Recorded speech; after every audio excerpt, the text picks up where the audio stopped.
A'udzu billahi minasy syaithanir rajim. Bismillahirrahmanirrahim. Huwallahul ladzi la ilaha illahu alimul ghaibi wasyahadati huwa rahmanur rahim.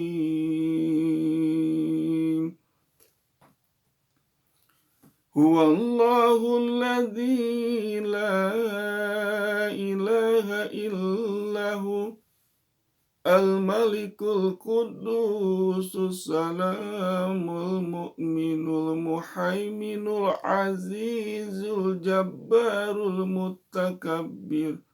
Subhanallahi amma yushrikun. Huwallahul khaliqul bari'ul musawwiru lahul asma'ul husna. Yusabbihu lahu ma fis samawati wal ardh wa huwal azizul hakim. Shadaqallahul adzim. Maha benar Allah dengan segala firman-Nya. Alhamdulillah, tema yang ingin saya bahas pada kesempatan ini, bacalah Asmaul Husna ini dan lihat perubahan yang terjadi pada anak kita. Memang tidak sedikit orang tua yang kesal, jengkel menghadapi anak usia dini. Bahkan tidak sedikit yang bertengkar pasangan suami istri hanya karena masalah sepele tentang anak usia dini. Dan sungguh yang sangat menyedihkan dan membuat hati saya pernah tersentuh ketika ada seorang ibu yang melahirkan anak berkebutuhan khusus. Ternyata anaknya tidak diterima oleh bapaknya. Tidak hanya bapaknya, bahkan tidak diterima pula oleh kakek dan neneknya.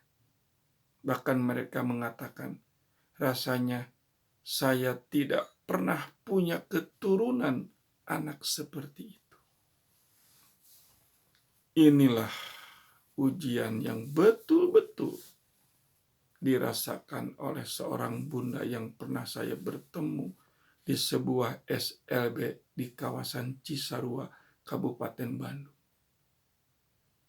Bunda itu menangis, mencucurkan air mata, bahkan mengeluh kepada saya, mengapa saya harus menghadapi cobaan hidup yang berat. Coba bayangkan oleh Bapak, setiap hari saya harus menggendong anak saya 5 kilometer dari rumah ke sekolah. Dalam kondisi anak itu tidak bisa bicara. Apa gangguannya? Otaknya terganggu. Dia hanya bisa menggerak-gerakkan wajahnya.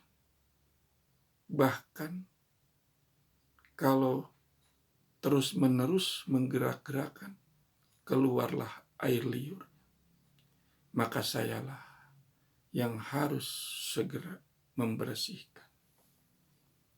Yang lebih pedih lagi, ibu itu menceritakan suaminya tidak mau menerima itu adalah anaknya.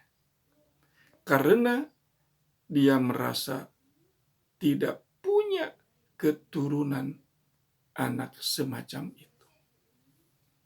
Bagaimana hancurnya sang bunda itu sudah tidak dapat saya lukiskan. Terlebih dia mengatakannya pun sambil mencucurkan air mata. Karena dia tidak lagi diterima oleh keluarganya. Akhirnya dia sekarang hidup dengan anaknya yang berkebutuhan khusus. Alhamdulillah, tidak semua orang ternyata membenci. Tidak semua orang ternyata bersikap dan berpikir negatif. Justru kebaikan ibu itu, kesolehan ibu itu, banyak tetangga yang simpati. Bahkan dia sekolah pun memasukkan anaknya ke SLB, dibiayai oleh sekolah tersebut. Dan yang membuat saya terperangah, ternyata SLB di Cisarua itu dimiliki oleh seorang dosen Universitas Pendidikan Indonesia. Dia mewakafkan sebagian hidupnya untuk kepentingan anak-anak berkebutuhan khusus. Disinilah saya betul-betul tersentuh dengan apa yang dilakukan oleh dosen UPI itu.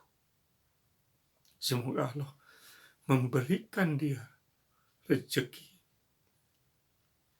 mengurus anak-anak berkebutuhan khusus. Dia menyisihkan sebagian rezekinya hanya untuk kepentingan anak-anak berkebutuhan khusus.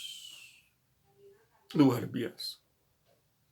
Di zaman sekarang yang serba materialistis, di zaman sekarang seringkali mengejek kepada anak-anak berkebutuhan khusus.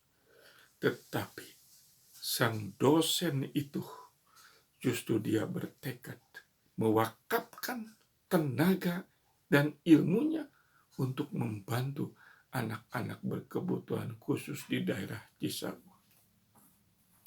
Inilah yang membuat saya terharu. Bahkan saya tak kuasa menahan air mata. Oleh karena itulah, kalau kita merenungkan, ternyata banyak sekali yang lebih daripada kita.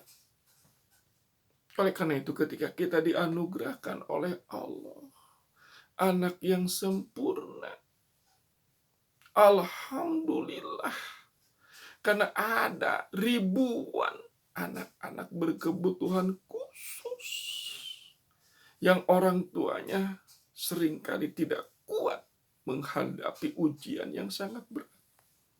Belum lagi menghadapi omelan tetangga, belum lagi menghadapi teman-temannya, belum lagi menghadapi masa depannya. Ini yang seringkali banyak orang tua yang tidak mensyukuri ketika dianugerahkan oleh anak yang pada saat sekarang oleh Allah diberi sehat walafiat. Jadi belum seberapa, Bunda. Senakal-nakalnya anak, masih beruntung anak kita oleh Allah dianugerahkan otak yang cerdas. Maka jangan sekali-kali membanding-bandingkan anak kita dengan siapapun, kecuali kita bermohon kepada Allah agar anak kita menjadi anak yang soleh. Ini penting sekali.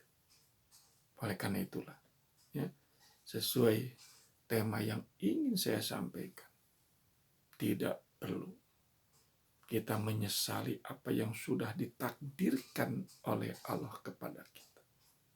Maka rangkaian ayat Al-Quran yang tadi saya bacakan itu, Asmaul Husna, akan merubah perilaku dan sikap anak kita. Asalkan jangan pernah berhenti terus mengulang-ulang ayat itu. Saya ulang kembali. Huwallahul ladzi la ilaha illahu alimul ghaibi wasyahadati huwa rahmanur rahim. Huwallahul ladzi la ilaha illahu Al-Malikul Qudusus Salamul Mu'minul Muhaiminul Azizul Jabbarul Mutakabbir Subhanallahi amma yusyrikun. Wallahul khaliqul bari'ul musawwiru lahul asma'ul husna yusabbihu lahu ma fis samawati wal ard wa huwal azizul hakim. Shadaqallahul azim.